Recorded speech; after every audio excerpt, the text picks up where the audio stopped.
yaitu hadis yang diriwayatkan oleh Imam Muslim.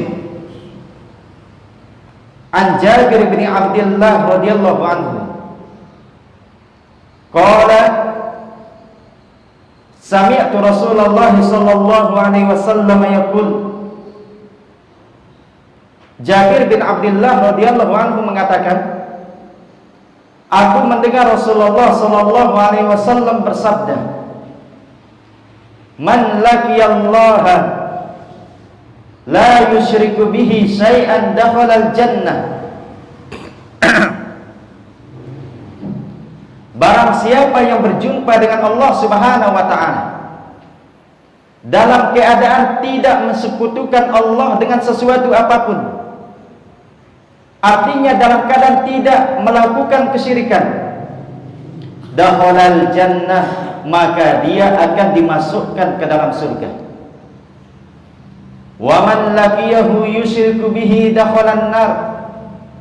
Dan barang siapa yang berjumpa dengan Allah Subhanahu wa taala dalam keadaan mensekutukan Allah Subhanahu wa taala, dalam keadaan meninggal di atas kesyirikan, dakhalan nar, maka dia akan masuk ke dalam neraka. Hadis ini diriwayatkan oleh Imam Muslim. Hadis ini para jamaah menunjukkan kepada kita semua tentang keutamaan tauhid, bahwasanya tauhid merupakan sebab terbesar untuk mendapatkan ampunan Allah Subhanahu wa taala. Makanya di dalam hadis ini disebutkan, man laqiyallaha la yusyriku bihi syai'an dakhalal jannah. Barang siapa yang berjumpa dengan Allah Subhanahu wa taala dalam keadaan tidak mensekutukan Allah dengan sesuatu apapun, tidak melakukan kesyirikan. Lawan dari syirik adalah tauhid pada zaman.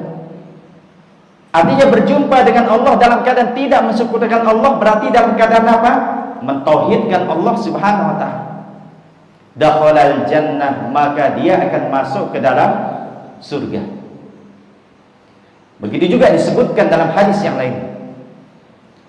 Hadis yang diriwayatkan oleh Imam Tirmizi dari Anas bin Malik radhiyallahu anhu. Suatu hari beliau mendengar Rasulullah sallallahu alaihi wasallam bersabda, qala Allah taala, Allah berfirman. Ini artinya hadis qudsi.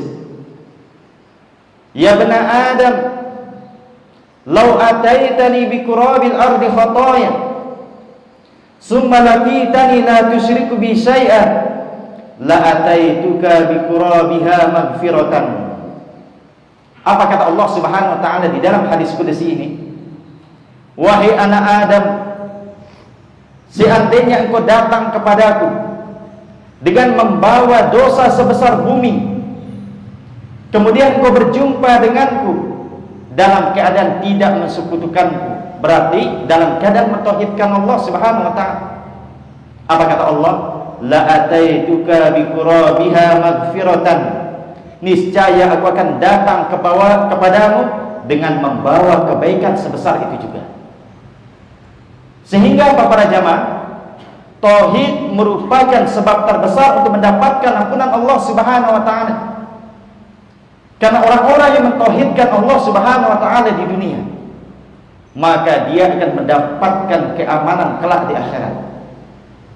Allah Subhanahu wa taala menyebutkan di dalam Al-Qur'an, walladzina amanu wa lam yalbisu imanahum bizulmin ulaika lahumul amnu wa hum muhtadun. Orang-orang yang beriman, artinya yang bertauhid, kemudian dia tidak mencampur adukan keimanannya dengan kesyirikan, dengan kezaliman, yaitu kesyirikan. Ulaika lahumul amnu wa hum muhtadun, kata Allah Subhanahu wa taala. Maka mereka mendapatkan keamanan dan mereka adalah orang-orang yang mendapatkan hidayah. Jadi orang-orang yang mentauhidkan Allah akan mendapatkan keamanan kelak di akhirat. Keamanan yang didapatkan oleh orang-orang yang bertauhid pada jamaah kelak di akhirat ada dua. Yang pertama adalah aman dari dilemparkan ke dalam neraka. Artinya dia akan langsung dimasukkan ke dalam surga para jamaah. tanpa dimasukkan ke dalam neraka terlebih dahulu. Langsung tamat timba surga ya. Denaula tamat timba neraka, langsung masuk surga. Ini keamanan yang pertama para jamaah. Ini bagi mereka yang sempurna tauhidnya. Adapun keamanan yang kedua adalah aman dari kekal di dalam neraka. Ini bagi mereka yang kurang sempurna tauhidnya, yang tidak sempurna tauhidnya.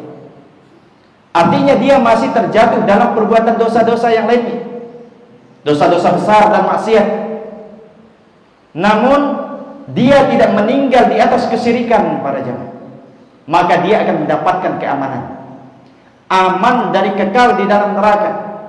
Seandainya Allah takdirkan dia dilemparkan ke dalam neraka karena dosanya yang sangat banyak, namun tidak ada dosa kesyirikan, tidak meninggal di atas kesyirikan, maka yang menjadi jaminan bagi dia adalah dia akan tetap dikeluarkan dari api neraka nanti, kemudian dimasukkan ke dalam surga.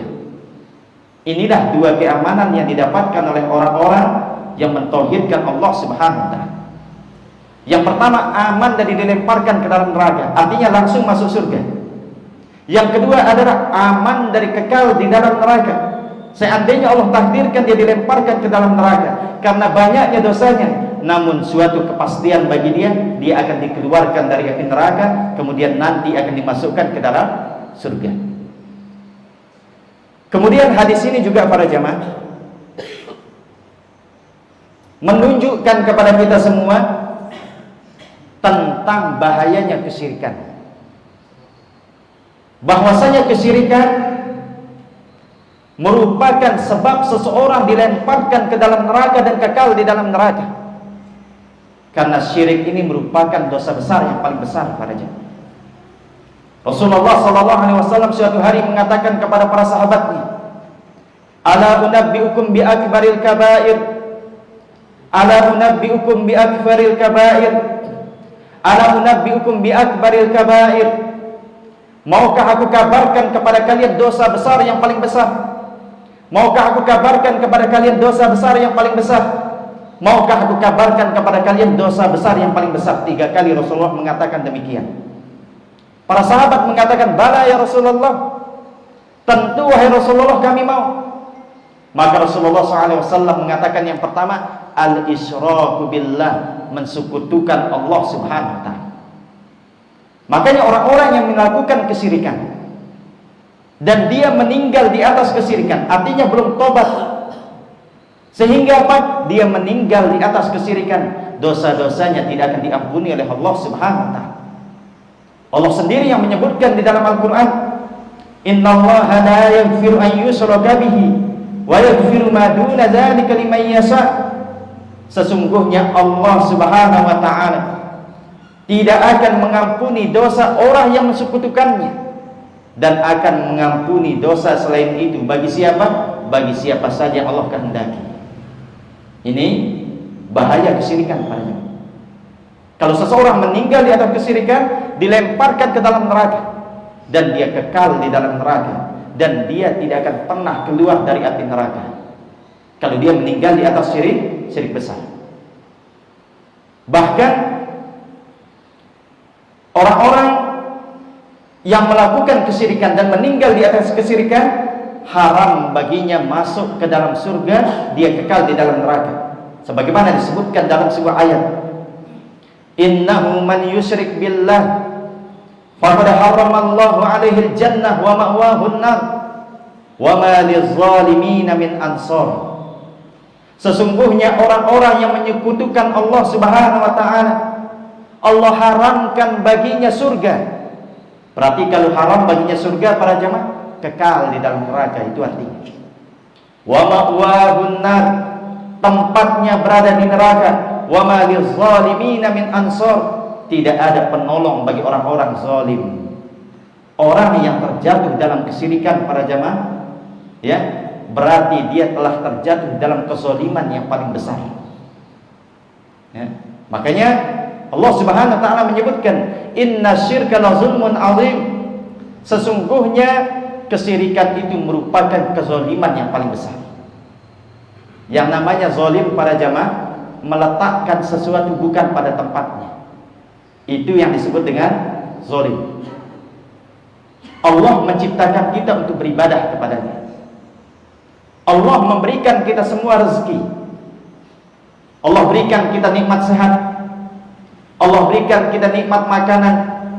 Allah berikan kita nikmat kendaraan, nikmat waktu luang dan yang lainnya.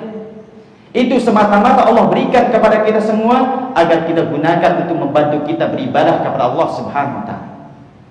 Ketika kita meletakkan ibadah itu kepada selain Allah, ketika kita meletakkan ibadah itu kepada patung, kepada pohon keramat, berarti kita telah terjatuh dalam kezaliman. Karena apa? Yang namanya zalim itu meletakkan sesuatu bukan pada tempatnya. Seharusnya ibadah itu hak Allah Subhanahu wa taala. Tidak boleh kita peruntukkan kepada selain Allah. Doa bagian dari ibadah. Enggak boleh kita berdoa minta rezeki kepada selain Allah. Bahkan kepada Nabi Muhammad sekalipun para jemaah. Karena yang memberikan rezeki siapa? Allah, bukan Nabi Muhammad. Bahkan kepada malaikat sekalipun. Karena yang memberikan rezeki hanya Allah, malaikat tidak bisa memberikan rezeki. Namun Allah yang memberikan kita rezeki. Jadi ketika kita meletakkan ibadah itu bukan pada tempatnya, berarti kita telah terjatuh pada kezaliman. Inna syirka la zulmun azim. Sesungguhnya kesyirikan itu merupakan kezaliman yang paling besar. Kemudian di antara bahaya kesyirikan adalah bahwasanya amalan-amalan yang kita kerjakan para jemaah, bagaimanapun besarnya, jika kita terjatuh dalam kesyirikan, syirik besar, maka amalan-amalan kita tidak ada gunanya para jemaah. Ada seseorang misalnya beribadah kepada Allah Subhanahu wa taala selama 60 tahun. Dia rajin mengerjakan ketaatan kepada Allah, rajin bersedekah, rajin berpuasa, rajin sholat malam dan yang lain. Namun di akhir hayatnya dia meninggal di atas kesyirikan, wa'iyyazubillah. Maka dia akan dilemparkan ke dalam neraka. Adapun amalan-amalannya maka akan menjadi hangus para jemaah, tidak ada gunanya.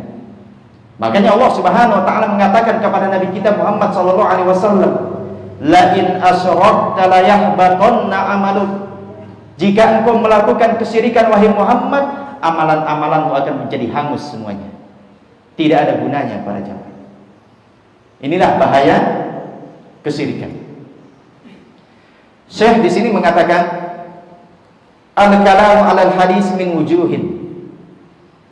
Pembicaraan kita tentang hadis yang kita bahas ini dari beberapa sisi. Sisi yang pertama adalah at-tahzir minas syirki. Larangan dari melakukan kesyirikan dan bahayanya kesyirikan tersebut.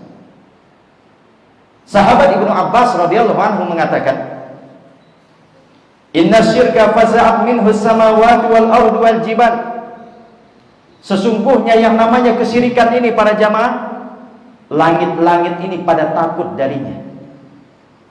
Bumi ini takut dari melakukan kesyirikan kepada Allah Subhanahu wa taala.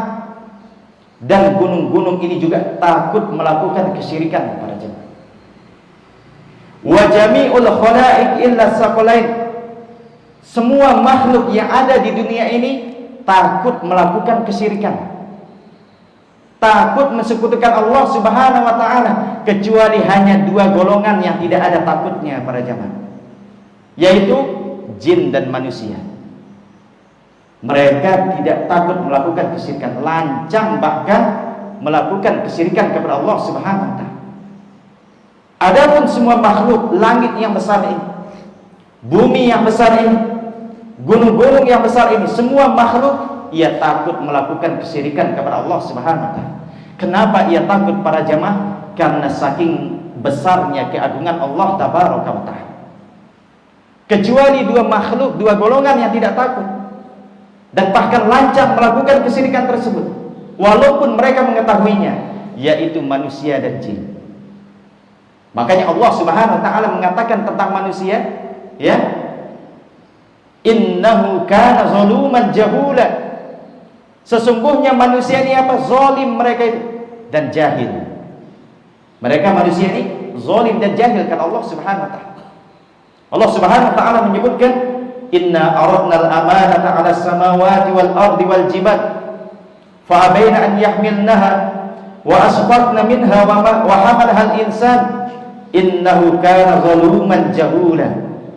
Sesungguhnya kami menawarkan amanah ini kepada langit, bumi dan gunung-gunung, namun mereka enggan, tidak berani menerima amanah ini. Namun amanah itu malah berani diambil atau dipikul oleh manusia. Innahu kana zaluman jahula. Sesungguhnya manusia itu apa? Zalim dan jahil pada zaman.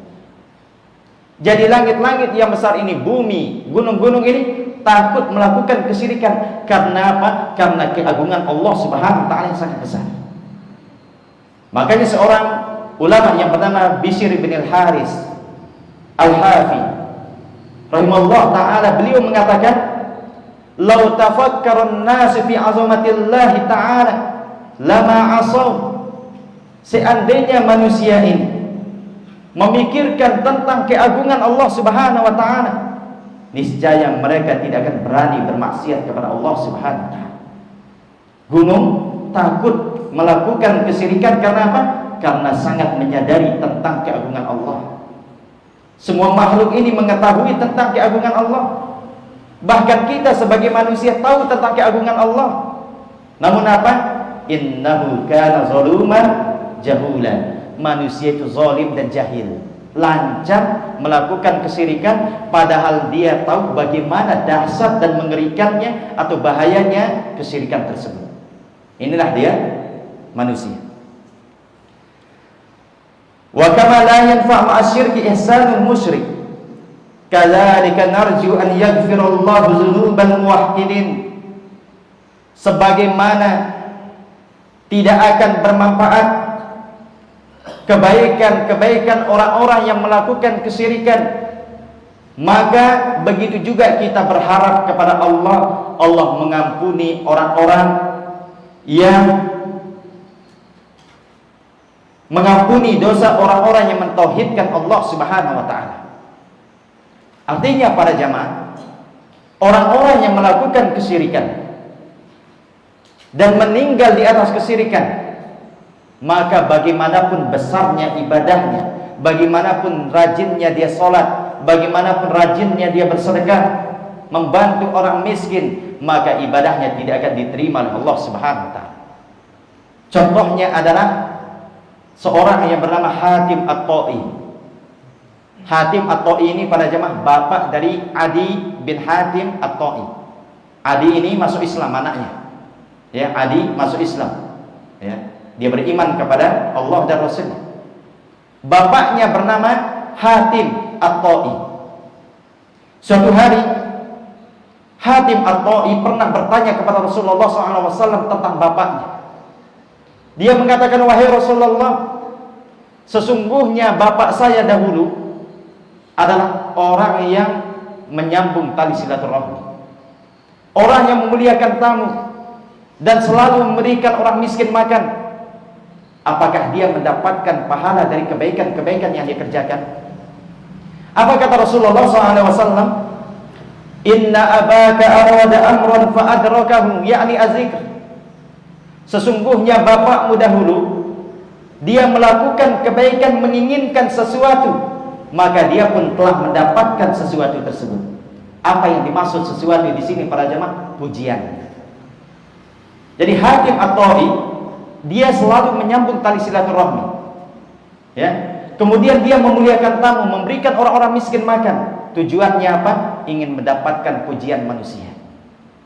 Sehingga Hatim At-Ta'i para jemaah, kalau antum baca kitab sejarah tentang kedermawanan orang-orang Arab, maka di antara namanya yang bagian pertama nanti antum akan dapatkan Hatim At-Ta'i, orang Arab yang paling dermawan, yaitu Hatim At-Ta'i. Dan dia menyambung tali silaturahmi, memberikan orang-orang miskin makan, ya, memuliakan tamu dan yang lain, sampai terkenal dan bahkan sebagai apa? menjadi lambang atau simbol tentang kedermawanan orang Arab, Hatim At-Ta'i ini. Namun apa? Kebaikannya tidak bermanfaat sama sekali. Rasulullah SAW mengatakan kepada Adi, "Inna abaka arada amran fa'adrakahu." Sesungguhnya bapakmu dahulu ketika ingin melakukan kebaikan, dia ingin mendapatkan sesuatu itu pujian. Fa'adrakahu. Dia sudah mendapatkan pujian itu di dunia. Maka adapun di akhirat tidak mendapatkannya. Ini tentang apa para jemaah? Keikhlasan. Artinya orang yang beramal kalau dia tidak ikhlas, maka tidak akan gunanya para jemaah. Tidak diterima amalannya. Dan bukan hanya dia para jemaah.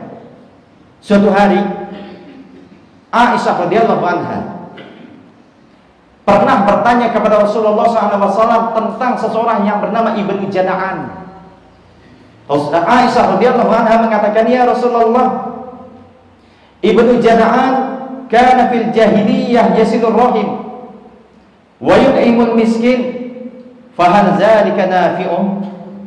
Wahai Rasulullah, Ibnu Jada'an di masa jahiliyah dia adalah orang yang selalu menyambung tali silaturahmi, selalu memberikan orang miskin makan. Apakah itu bermanfaat bagi dia? Apa kata Rasulullah SAW? La yanfa'uh. Semua kebaikannya itu tidak ada manfaatnya bagi dia. Kenapa? Innahu lam yakul yawman rabbi firli khati'ati yawmaddin. Karena dia tidak pernah mengucapkan di masa hidupnya, Rabbi firli, ya Allah ampunilah dosaku, pada hari kebangkitan nanti. Artinya apa para jamaah? Dia tidak mentauhidkan Allah. Dia tidak beriman kepada Allah Subhanahu wa taala, sehingga apa? Kebaikan-kebaikan yang dia kerjakan di masa jahiliyah itu tidak diterima oleh Allah Subhanahu wa taala karena dia tidak beriman kepada Allah. Ini Ibnu Jada'an. Ini diantara bahaya dari apa? Melakukan kesyirikan. Kebaikan-kebaikan yang kita kerjakan tidak ada gunanya para jamaah. La in asyrakta la yahbatanna amaluk.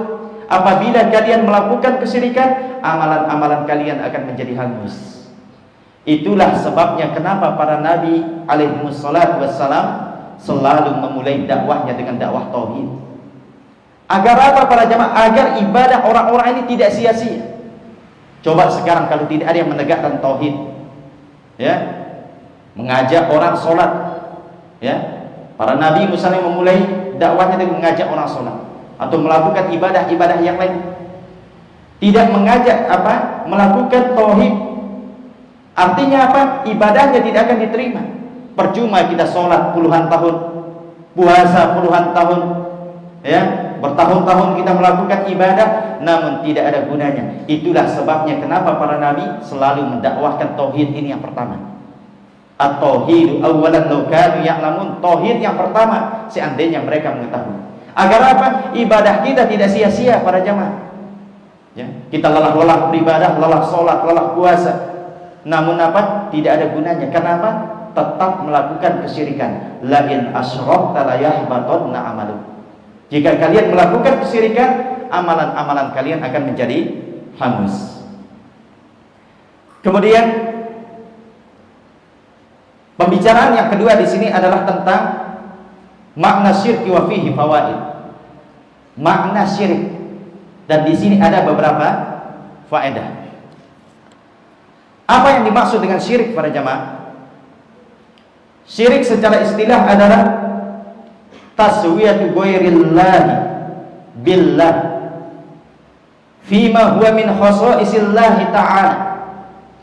Menyamakan kedudukan selain Allah dengan Allah. Inilah yang disebut dengan apa? Syirik. Menyamakan kedudukan selain Allah dengan Allah dalam apa? Dalam hal-hal yang itu merupakan kekhususan Allah Subhanahu wa taala. Misalnya menyamakan kedudukan Allah atau selain Allah dengan Allah dalam rububiyahnya, dalam uluhiyahnya, dan dalam nama-nama dan sifat-sifat Allah. Ini yang disebut dengan syirik. Ya. Contoh misalnya, siapa yang memberikan kita rezeki? Allah. Ada seseorang minta rezeki kepada pohon keramat. Minta rezeki kepada pohon keramat. Padahal yang memberikan kita rezeki siapa? Allah Subhanahu wa taala. Namun dia minta rezeki kepada pohon keramat. Itu berarti dia menyamakan pohon ini dengan kedudukan Allah. Ya. Menyamakan kedudukan. Seharusnya dimintai hanya Allah. Karena hanya Allah yang memberikan rezeki. Namun dia minta rezeki kepada selain Allah, berarti sama kedudukan Allah, disamakan kedudukan Allah dengan pohon tersebut atau dengan patung tersebut. Inilah yang disebut dengan apa? Syirik. Menyamakan kedudukan selain Allah dengan Allah dalam masalah yang itu merupakan kekhususan Allah Subhanahu wa taala. Makanya syirik itu akan terjadi dalam beberapa hal. Di antaranya ada syirik dalam rububiyah Allah terjadi padanya. Ada syirik dalam uluhiyah Allah dan ada syirik dalam nama-nama dan sifat-sifat Allah Subhanahu wa taala. Yang pertama yang kita bahas adalah kesyirikan di dalam rububiyah Allah Subhanahu wa taala. Di sini ada dua. Kesyirikan di dalam rububiyah Allah ada dua. Sebelum kita masuk pada jamaah, kita jelaskan apa itu rububiyah. Ya, atau tauhid rububiyah. Tauhid rububiyah adalah mengesahkan Allah dengan perbuatan-perbuatannya. Artinya tauhid rububiyah adalah meyakini Allah satu-satunya yang menciptakan, Allah satu-satunya mematikan, Allah satu-satunya menghidupkan, Allah satu-satunya memberikan rezeki, Allah satu-satunya yang membangkitkan, yang mengatur alam semesta ini. Inilah yang disebut dengan tauhid rububiyah. Adapun tauhid uluhiyah berkaitan dengan apa? Perbuatan-perbuatan hamba. Artinya semua ibadah ini harus kita serahkan hanya kepada Allah. Ini adalah tauhid uluhiyah. Rububiyah berkaitan dengan perbuatan Allah, uluhiyah berkaitan dengan perbuatan hamba. Ya, mengesahkan Allah dengan perbuatannya itu rububiyah. Artinya meyakini Allah menciptakan, Allah mematikan, Allah menghidupkan. Itulah dia rububiyah. Menyerahkan segala ibadah kita hanya kepada Allah, itu masuk dia tauhid uluhiyah. Kita sholat hanya karena Allah, nggak boleh sholat karena mendapatkan pujian manusia. Kita menyembelih hanya karena Allah, karena menyembelih bagian ibadah. Tidak boleh menyembelih untuk apa? Lautan misalnya. Ya, takut terhadap penghuni lautan. Ya, atau khurafat-khurafat. Karena apa? Menyembelih bagian ibadah. Qul inna sholati wa nusuki wa mahyaya wa mamati lillahi rabbil alamin. Katakanlah sesungguhnya salatku, ibadahku, hidup dan matiku, sembelihanku, hidup dan matiku itu hanya apa? Karena Allah Subhanahu wa taala. Enggak boleh diperuntukkan untuk selain Allah. Baik, kita kembali pada jemaah. Syirik di dalam rububiyah itu ada dua.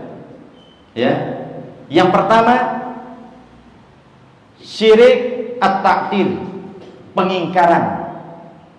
Syirik pengingkaran. Artinya mengingkari Allah sebagai Tuhan.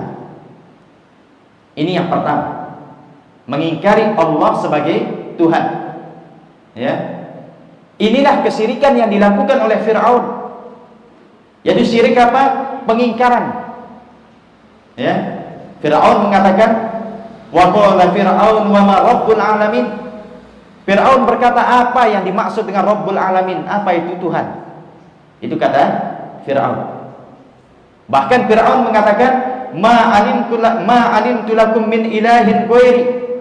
Saya tidak tahu kalau kalian itu memiliki Tuhan kecuali hanya saya. Jadi Tuhan kalian hanya saya, kata Fir'aun. Enggak ada yang namanya Tuhan yang di atas apa itu. Tuhan kalian hanya saya, kata Fir'aun.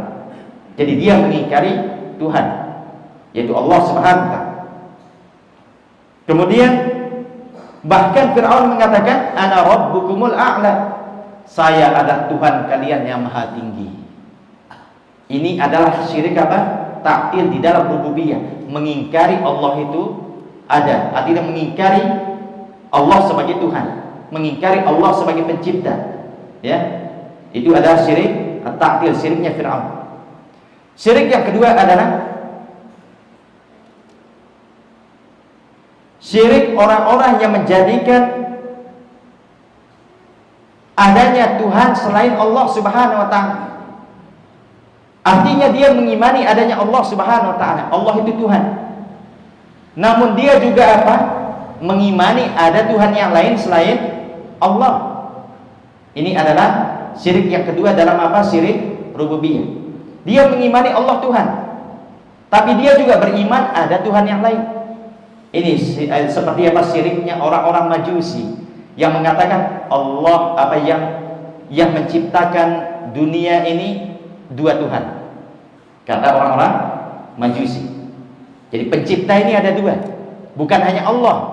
Jadi dia pertama mengimani Allah sebagai pencipta, ada lagi Tuhan yang lain sebagai pencipta. Padahal Allah satu-satunya menciptakan. Ini masalah rububiyah. Ya. Atau syiriknya siapa? Orang-orang Nasara yang mengatakan Tuhan itu berapa? 3. Tuhan Bapa, Tuhan Anak, dan Tuhan Ruhul Kudus. Inilah dia syirik di dalam apa? Rububiyah. Padahal yang mengatur alam semesta ini siapa? Hanya Allah. Yang menciptakan semua makhluk di dunia ini hanya Allah. Ya. Yang memberikan kita rezeki hanya Allah. Namun dia mengatakan ada Tuhan ini, Tuhan itu, Tuhan Bapa, Tuhan Anak, dan Tuhan Ruhul Kudus. Ini adalah syirik di dalam rububiyah juga. Kemudian yang kedua, ada juga kesyirikan di dalam uluhiyah para jamaah, dan ini yang banyak terjadi. Ada kesyirikan dalam uluhiyah, dan ini yang banyak terjadi, dan ini yang paling berbahaya. Itulah sebabnya kenapa Rasulullah SAW dan semua para nabi diutus, tujuan utamanya adalah agar manusia mentauhidkan Allah dengan tauhid yang kedua, yaitu tauhid uluhiyah.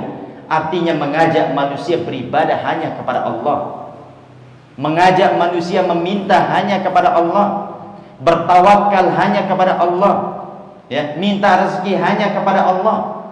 Ini tauhid apa? Uluhiyah. Makanya kesyirikan yang terjadi di dalam tauhid uluhiyah dialah kesyirikan yang kita sebutkan dalil-dalilnya tadi. Dimasukkan ke dalam neraka, kekal di dalam neraka. Kalau dia meninggal di atas kesyirikan tersebut, amalan-amalannya akan hangus, tidak akan diterima. Haram baginya masuk ke dalam surga. Ini apa? Syirik di dalam apa? Uluhiyah para jemaah. Di dalam menyerahkan ibadah ini kepada Allah. Ya. Kemudian syirik yang ketiga adalah syirik di dalam nama-nama dan sifat-sifat Allah Subhanahu wa ta'ala. Ada juga kesyirikan di dalam asma wa sifat. Ya. Contohnya apa? Kesyirikan di dalam al-asma wa sifat. Contohnya menjadikan atau memberikan Tuhan-Tuhan yang batil yang mereka sembah dengan nama Allah Subhanahu wa ta'ala. Seperti apa? Al-Lata. Ya, Al-Lata ini orang-orang dahulu memberikan nama Tuhannya dengan Lata. Lata ini asal katanya ilah para jemaah. Itu dari nama Allah. Ya. Al-Uzza itu dari nama apa? Nama Allah. Jadi dia memberikan ini Tuhan Uzza, ini Tuhan Lata, ini Tuhan Manat. Uzza itu dari kata apa? Al-Aziz, nama Allah. Ya. Jadi dilakukan kesyirikan dalam nama-nama. Manat itu juga dari bagian dari nama Allah. Jadi orang-orang di zaman dahulu memberikan Tuhan mereka nama dengan apa? Manat. Itu dari apa? Al-Mannan, nama Allah. Afara'aitumul Lata wal Uzza wa Manat as-salisatal ukhra. Ini adalah nama-nama Tuhan, Tuhan mereka yang batil, yang mereka berikan nama Tuhan itu dengan apa? Dari nama Allah Subhanahu wa ta'ala. Ya, Al-Uzza Al-Aziz. Ya, Lata Al-Ilah, Manat Al-Mannan. Ini kesyirikan di dalam nama-nama Allah Subhanahu wa ta'ala. Kemudian juga apa?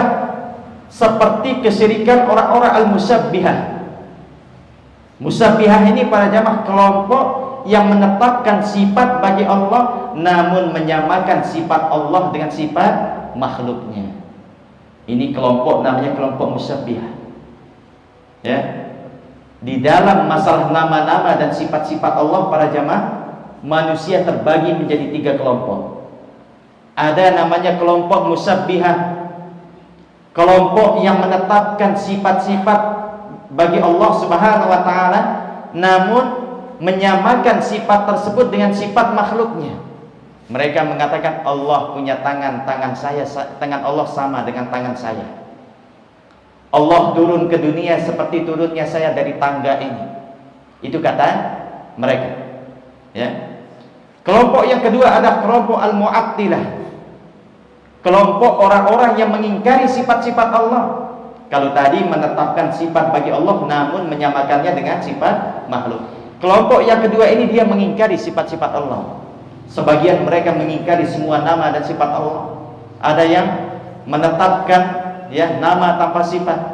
Ada yang menetapkan hanya sedikit sifat saja. Ini kelompok yang kedua. Yang ketiga adalah ahlus sunnah wal jamaah. Ahlus sunnah wal jamaah menetapkan nama-nama dan sifat-sifat bagi Allah sebagaimana yang Allah tetapkan di dalam Al-Quran, ya, dan di dalam hadis Nabi-Nya. Artinya kalau Allah mengatakan Dia punya tangan di dalam Al-Quran, ahlus sunnah mengatakan Allah punya tangan. Namun ahlus sunnah mengatakan tangan Allah sesuai dengan keagungannya, tidak sama dengan tangan makhluk. Ini kata ahlus sunnah wal jamaah. Tangan ta kaca tangan monyet pada kepada jamaah. Dek pada. Ya. Ini sesama makhluk, padahal kita sama monyet sama-sama makhluk. Makhluk ciptaan Allah. Namun tangan kita berbeda-beda. Ya, apalagi tangan Allah Subhanahu wa taala yang menciptakan kita, jelas berbeda. Ya. Tangan kita sesama manusia aja terkadang beda-beda. Ada yang lebih tinggi tangannya, ada yang lebih pendek, ada yang lebih gemuk. Ya, beda-beda. Ini sesama makhluk, apalagi sesama Allah Subhanahu wa taala yang Maha sempurna. Jadi kesyirikan di dalam asma wa sifat yang kedua adalah kesyirikan kelompok al-musabbihah yang menetapkan sifat bagi Allah namun dia menyamakan sifat Allah dengan sifat makhluknya. Kita lanjutkan, Pak. Kemudian yang qasimu syirku ila qismain akbar wa asghar. Syirik dibagi menjadi dua. Ada syirik besar dan ada syirik kecil. Jadi syirik itu bukan hanya syirik besar, ada juga syirik kecil. Sebagaimana disebutkan oleh Rasulullah SAW dalam hadis yang diriwayatkan oleh Imam Ahmad. Rasulullah SAW bersabda, Inna akhwafa ma akhafu alaikum asyirkul asghar. Sesungguhnya yang paling aku takutkan terhadap diri kalian adalah syirik kecil. Qalu ya Rasulullah wa masyirkul asghar. Kemudian para sahabat bertanya, wahai Rasulullah, apa itu syirik kecil? Rasulullah mengatakan ar-riya. Riya itu adalah syirik kecil. Ya, riya bagian dari syirik kecil. Karena apa para jamaah? Beribadah karena manusia itu bagian dari syirik. Melakukan ibadah seharusnya untuk Allah namun karena manusia, itu adalah syirik. Contoh kita sholat misalnya. Sholat itu harusnya untuk apa? Mendapatkan keridaan Allah, melaksanakan perintah Allah dan mendapatkan keridaan Allah. Namun ada orang sholat ingin mendapatkan pujian manusia. Inilah dia apa? Syirik. Syirik kecil, yaitu riya. Melakukan ibadah ingin dipuji. Seharusnya untuk mengharapkan pujian Allah, keridaan Allah kita beribadah itu. Ya, namun kita beribadah untuk mendapatkan pujian manusia, itulah dia syirik. Jadi di sini Rasulullah SAW mengatakan ada syirik kecil, yaitu namanya riya. Berarti syirik itu bukan hanya syirik besar, ada syirik kecil. Kemudian adapun syirik besar sudah kita jelaskan tadi, yaitu menyamakan kedudukan selain Allah dengan Allah dalam hal yang itu merupakan keistimewaan Allah. Rububiyah, uluhiyah, asma, wa sifat. Ini syirik besar. Adapun syirik kecil pengertiannya adalah kullu ma naha anhu syar'u mimma kana wasilatan wa zari'atan ila syirkil akbar. Segala sesuatu yang dilarang oleh syariat yang dapat mengantarkan kita kepada syirik besar, itulah dia syirik kecil. Segala sesuatu yang dilarang oleh syariat yang dapat menjadikan kita apa? Mengantarkan kita kepada terjatuh pada syirik besar, itulah dia syirik kecil. Ya, seperti apa? Seperti riya, bersumpah dengan selain nama Allah, itu syirik kecil. Ya, dan yang lainnya.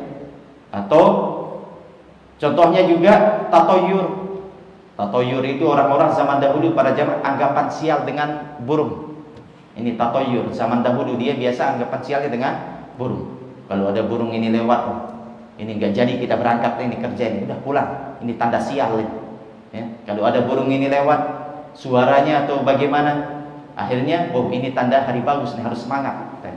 Begitu dia tatoyur. Itu bagian syirik kecil. Adapun perbedaan syirik besar dengan syirik kecil, yang pertama adalah asyirkul akbar muhbidun li jami'il a'mal. Syirik besar menghanguskan semua amalan. Ini syirik besar. Syirik besar menghanguskan semua amalan. Seandainya ada seseorang beribadah selama 60 tahun, ya, anggap saja ibadahnya diterima oleh Allah Subhanahu wa taala karena dia mengerjakannya ikhlas dan sesuai sunnah, ya. Namun di akhir hayatnya dia melakukan syirik besar, maka setelah itu dia meninggal dunia, maka dia dilemparkan ke dalam neraka dan kekal di dalam neraka. Ibadahnya sebelumnya tidak ada gunanya. Ini syirik besar. Adapun syirik kecil hanya menghanguskan amalan yang tercampur dengan syirik kecil itu saja. Misalnya ada seseorang beribadah selama 60 tahun. Di akhir hayatnya dia mau sedekah, sebelum saya mati saya mau bersedekah aja. Saya sedekahkan harta saya yang banyak ini. Ya, dan dia ternyata bersedekah untuk mendapatkan pujian manusia. Biar nanti kalau dia sudah mati banyak orang yang muji dia. Oh ini orang dermawan ini, bahkan sampai dia mati pun melakukan kebaikan. Itu ingin tujuan dia bersedekah, riya. Maka amalan yang tidak diterima hanya berkaitan sedekah dia yang tercampur dengan riya itu saja, yang tercampur dengan syirik kecil itu. Adapun sebelum-sebelumnya, kalau dia memang kerjakan dengan ikhlas dan sesuai sunnah, maka insya Allah tetap diterima, tidak menghanguskan sebelumnya para jemaah. Ini syirik kecil. Ya, ini perbedaan yang pertama. Perbedaan yang kedua, asyirkul akbar mukhrijun anil millah al-islamiyah. Syirik besar mengeluarkan seseorang dari Islam. Ini syirik besar, menjadikan seseorang keluar dari Islam. Makanya orang yang melakukan syirik besar dan meninggal di atas syirik besar dilemparkan ke dalam neraka, sama dengan orang orang kafir. Karena hangus amalannya, mengeluarkan dia dari Islam. Adapun syirik kecil, ya, la yukhriju minal millah, tidak mengeluarkan dia dari Islam. Fahuwa muslimun, bahkan tetap dia sebagai seorang muslim, ya, tetap bermuamalah dengan dia sebagai seorang muslim. Ya, ini syirik kecil. Yang ketiga, adapun syirik besar, dosanya tidak akan diampuni oleh Allah Subhanahu wa taala kalau dia mati dalam keadaan di atas kesyirikan tersebut. Jadi kalau dia meninggal di atas kesyirikan, dosanya tidak akan diampuni. Bagaimana kalau dulu dia melakukan kesyirikan kemudian dia bertobat? Ya, maka insya Allah dosanya akan diampuni oleh Allah Subhanahu wa taala. Maksudnya di sini, dosa syirik besar yang tidak diampuni oleh Allah adalah dia meninggal di atas kesyirikan. Itu dia dosa syirik besar yang tidak diampuni, meninggal di atas kesyirikan. Kalau dia bertobat, maka Allah Maha Pengampun. Ya, bahkan Rasulullah mengatakan, at-taibu minaz dzambi kaman la dzambalah. Orang yang bertobat dari dosa seperti tidak punya dosa, diampuni dosa-dosanya kalau dia bertobat dengan tobat nasuha. Ya. Adapun syirik kecil, yadkhul atau yudkhil sahibahu al-jannah imma bitida'an aw intiha'an. Itu dapat memasukkan pelakunya di dalam surga, ke dalam surga, entah langsung atau tidak langsung. Langsung artinya orang yang melakukan syirik kecil pada jemaah berada di bawah masyiatullah, namanya kehendak Allah. Artinya misalnya dia meninggal, ada dosa syirik kecil di dalamnya dari amalannya. Maka apa yang terjadi nanti? Dia berada di bawah masyiatullah, kehendak Allah. Kalau Allah mau, Allah ampuni dosanya, langsung masuk surga. Itu namanya ketidaan secara langsung. Kalau Allah mau, Allah siksa dulu dia untuk menghapus dosa-dosanya di dalam neraka, kemudian nanti dikeluarkan dari api neraka, kemudian dimasukkan ke dalam surga. Ini kalau syirik kecil. Makanya para ulama mengatakan syirik kecil itu tetap dia berada di bawah masyiatullah, kehendak Allah. Kalau Allah mau, Allah ampuni dia langsung, maka dimasukkan surga. Atau Allah celupkan dia dulu ke dalam neraka, nanti tetap dikeluarkan dari api neraka, dimasukkan ke dalam surga. Kemudian kaidah untuk membedakan antara syirik besar dengan syirik kecil. Ya. Adapun syirik besar, kullu ibadatin surifat li ghairillah min wasanin aw sanamin aw malaikatin aw jinnin aw auliya fahiya syirkun akbar. Untuk membedakan syirik besar, mengetahui syirik besar adalah setiap ibadah yang dipalingkan kepada selain Allah dari patung, berhala, malaikat, jin, nabi, para wali, maka itu masuk syirik besar. Ya, antum minta misalnya rezeki kepada pohon keramat. Pohon keramat pada jamaah antum tebang, dia nggak bisa membalas nih. Ya, ini namanya pohon atau batu keramat. Yang hancurkan nggak bisa balas. Ya. Kita minta rezeki kepada pohon keramat. Yang seharusnya rezeki itu siapa yang memberikan? Allah yang memberikan rezeki itu. Ya, minta rezeki bagian dari ibadah. Seharusnya ibadah ini hanya kita minta kepada siapa? Allah. Namun minta kepada pohon keramat misalnya. Inilah dia syirik besar. Sebagaimana yang dilakukan oleh orang-orang jahiliyah pada zaman. Orang-orang jahiliyah banyak Tuhan yang dia sembah. Ada 7 Tuhan bahkan lebih. Ya, makanya Rasulullah SAW ketika bertanya kepada seseorang, berapa Tuhan kamu sembah hari ini? 7 Tuhan kata dia. 1 di atas, 6 di bawah kata dia. Ya, berarti banyak tempat dia minta berkah. Ya, minta rezeki. Ya, ini adalah syirik apa? Syirik besar. Adapun syirik kecil, untuk membedakan syirik kecil adalah yang pertama, syirik itu jelas disebutkan di dalam apa? Al-Quran atau di dalam hadis Nabi. Contohnya di dalam hadis, inna akhwafa ma akhafu alaikum asyirkul asghar. Sesungguhnya yang paling saya takutkan kepada kalian adalah syirik kecil. Setelah itu hadis itu disebutkan apa? Ar-riya. Ini berarti jelas disebutkan di dalam hadis. Masuk syirik kecil. Rasulullah langsung menyebutkan itu bagian dari syirik kecil. Ya. Yang kedua adalah untuk membedakan syirik kecil ini sesuai dengan pemahaman sahabat. Jadi kalau sahabat mengatakan itu syirik kecil, maka itu adalah syirik kecil. Sebagaimana disebutkan oleh Rasulullah SAW yang mengatakan at-tiyaratu syirkun, tatoyur, anggapan sial dengan burung itu adalah syirik. Ya, para sahabat mengatakan wa ma minna illa walakinnallaha yuzhibuhu bitawakkul. Wahai Rasulullah, semua kita ini ada rasa anggapan sial itu kadang-kadang, namun Allah menghilangkannya dengan apa? Tawakul. Ya, ini adalah syirik apa? Syirik kecil berarti. Jadi para sahabat mengatakan terkadang di dalam hati kita ada rasa anggapan sial itu, namun Allah hilangkan dia dengan tawakal. Para ulama mengatakan ini adalah syirik kecil. Ya, makanya wahada dalilun ala annahu syirkun asghar. Ini dalil bahwasanya itu bagian dari syirik kecil. Karena sahabat mengatakan kadang-kadang muncul dia di hati kita, wahai Rasulullah. Para sahabat nggak mungkin dia melakukan syirik besar itu. Mengatakan kami ada syirik besar, wahai Rasulullah. Enggak. Kemudian yang ketiga, untuk mengetahui syirik kecil, ijma'ul ulama ala annahu syirkun asghar. Ijma' para ulama bahwasanya itu adalah syirik kecil.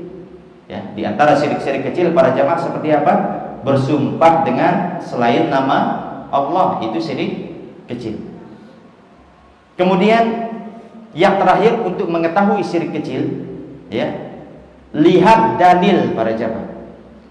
Kalau dalil itu bentuknya ada al, misalnya asyirku, ada tambahan al, ya, asyirku, ya, maka itu masuk syirik besar.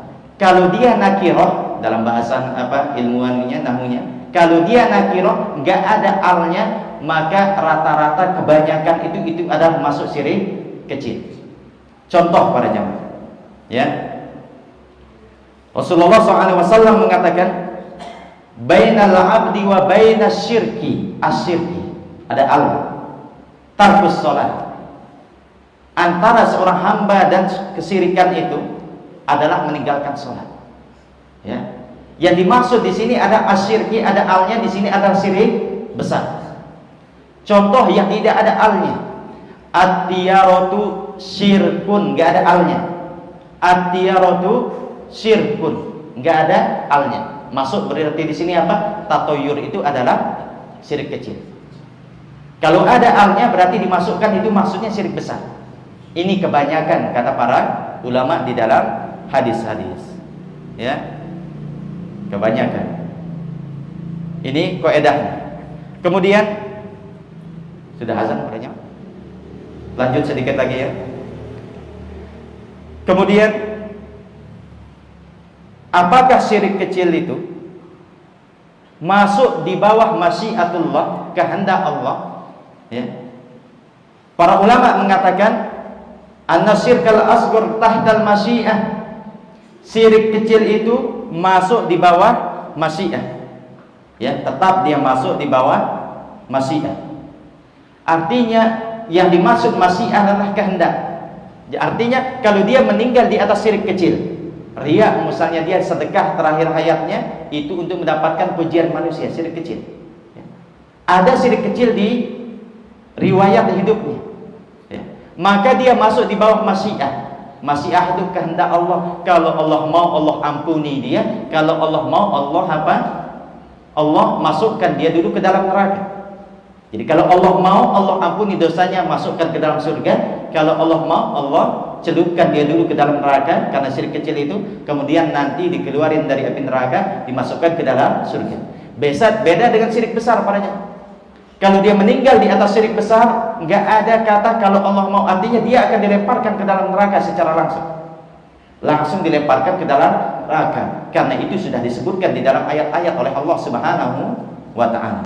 Kemudian yang terakhir para jemaah, jinsu syirkil asghar a'zamu min jinsil kaba'ir wal ma'asi waz dzunub. Jenis syirik kecil itu lebih besar daripada dosa-dosa besar yang sama jenisnya. Dosa-dosa atau maksiat-maksiat, entah dosa besar atau kemaksiatan yang sama jenisnya. Artinya enggak semua syirik kecil itu lebih besar daripada dosa besar para jemaah. Ada dosa besar yang lebih besar dosanya daripada syirik kecil. Maksudnya dosa syirik kecil ya lebih besar dosanya daripada dosa besar yang sama jenisnya. Contohnya apa? Contohnya sebagaimana disebutkan dari Abdullah bin Mas'ud radhiyallahu anhu. Dia mengatakan, li an ahlifa billahi kadziban ahabbu ilayya min an ahlifa bi ghairihi wa ana shadiqun. Saya bersumpah dengan nama Allah tapi saya dusta. Dia berdusta tapi dia bersumpah dengan nama Allah. Itu lebih saya cintai dari saya bersumpah dengan nama selain Allah namun saya benar. Yang pertama bersumpah dengan nama Allah dan dia berdusta. Yang kedua bersumpah dengan selain Allah dan dia jujur. Ya, apa kata Ibnu Mas'ud? Yang pertama ini lebih saya sukai daripada yang kedua. Saya bersumpah dengan nama Allah dan saya berdusta dalam bersumpah itu lebih saya cintai dari apa? Daripada saya bersumpah dengan selain nama Allah namun saya jujur. Lihat di sini para jamaah, kita tinjau dua hal ini, dua kalimat ini dari segi kebaikan.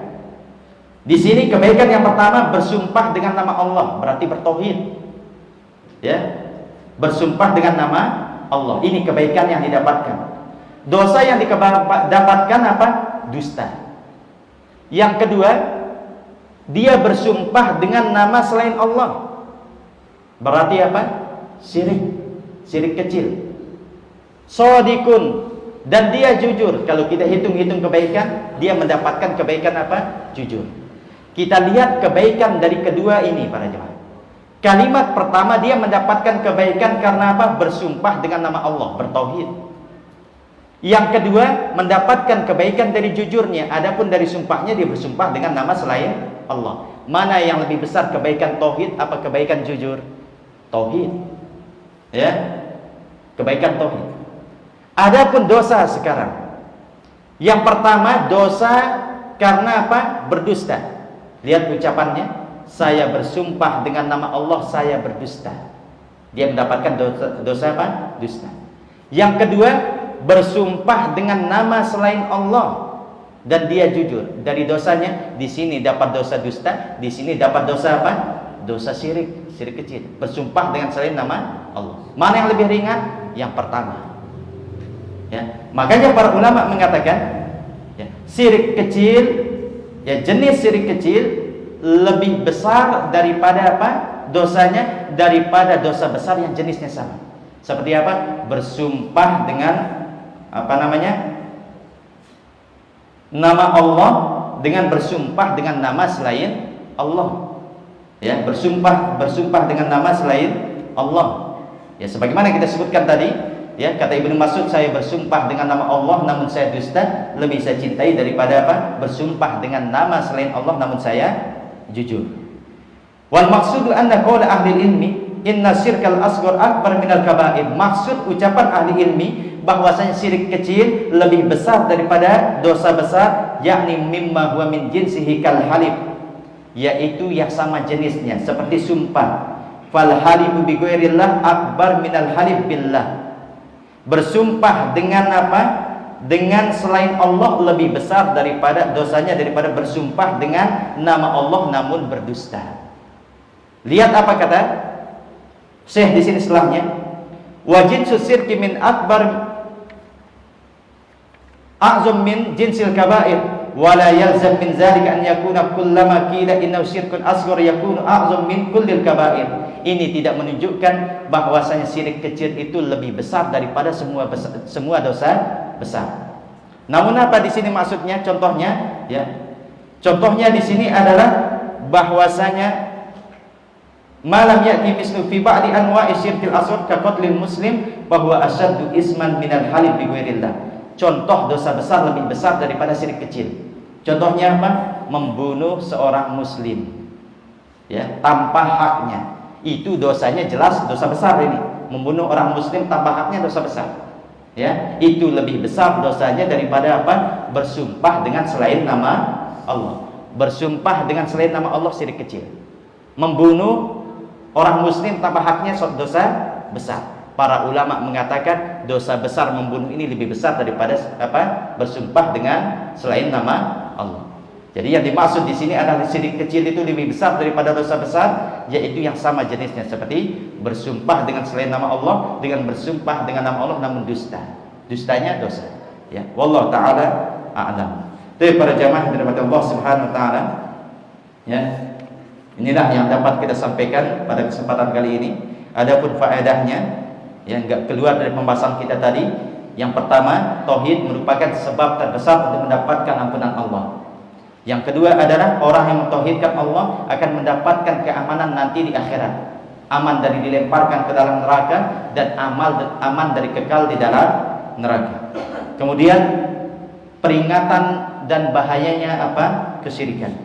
Kemudian faedahnya juga kesyirikan itu terjadi pada rububiyah, uluhiyah dan nama-nama dan sifat-sifat Allah Subhanahu wa taala. Inilah yang dapat kita sampaikan pada kesempatan kali ini. Kan sudah azan. Silahkan azan dulu baru kita masuk ke tanya jawab. Wallahu taala a'lam.